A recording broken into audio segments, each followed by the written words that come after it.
Breaking news today. Please subscribe and then check notification box to get all breaking news alerts. Fraud. Sharia activist Linda Sarsour solicits Hurricane Harvey donations, but look where the money really goes. Activist Linda Sarsour took to Twitter asking for donations for Hurricane Harvey relief this week. Sarsour, the anti-Israel, pro-Sharia Palestinian supporter, may appear to be helping victims of the storm, but Twitchy has exposed the appeal as a money grab to fill the coffers of a political action committee, not hurricane relief. This fraudulent appeal is being shared across social media to ensure well-intentioned Americans give their donations to worthy organizations, not left-wing community organizers. Sarsour has been embraced by the left as the figurehead of the Palestinian Arab movement. She spoke at the Women's March protest at President Trump's inauguration. She recently spoke at a rally in support of Colin Kaepernick, railing against Zionists and criticizing a racist America. Earlier in July, she called for a jihad against President Trump. She later claimed she meant a peaceful, non-literal jihad. She has made a number of speeches at colleges and universities nationwide, even while conservatives are banned from doing so. Even though she calls herself a feminist, she advocates for Sharia law in America, which bans any expression by females in public. Suddenly, however, Linda Sarsour seemed to become a humanitarian, asking for donations to help the very Americans she usually calls racist and Islamophobic. Here is Sarsour's tweet asking for donations. Linda Sarsour. Donate to the #Harvey Hurricane Relief Fund.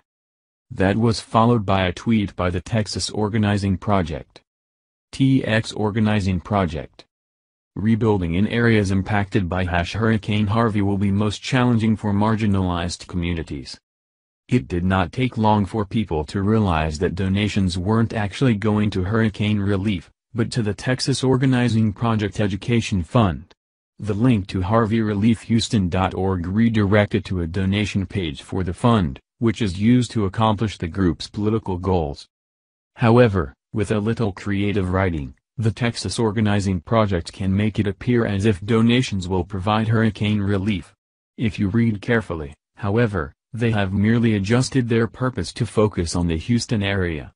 Here is text from their donation page. Rebuilding in areas impacted by Harvey will be most challenging for marginalized communities. Nearly a quarter of Houstonians live in poverty, approximately 550,000 people, and there are about 575,000 immigrants in the Houston metro area. We will work to ensure that Harvey's most vulnerable victims have access to critical services from first response and basic needs to healthcare, housing and transportation. Together we will organize and advocate for our devastated communities, shining a spotlight on inequalities that emerge in the restoration of lives, livelihoods, and homes, amplifying the needs of hard-hit communities, and providing legal assistance for residents wrongfully denied government support. As you see, funds will go to organize and advocate, which is merely double-speak for donations will fill our coffers. That did not go over well with people on Twitter. Harvey. Personally, I think it's disgusting to try to get people to donate to a political organization using a natural disaster as cover. Sarsour answered the controversy, but not the way you would expect. She shamelessly ignored the obvious fraud in her charity appeal and blamed the alt-right instead. Linda Sarsour. Alt-right must have sent out an email blast. My mentions are on steroids. A number of Twitter users have reported Sarsour's tweets for fraud, but it appears Twitter is still allowing it to stand. What do you think of Linda Sarsour and her fraudulent appeal for hurricane relief donations? Let us know in the comments section below, and in addition, please share this on social media. Expose this fraud. Thank you for watching this video. What do you think about this? Share this on Facebook and Twitter along with your comments.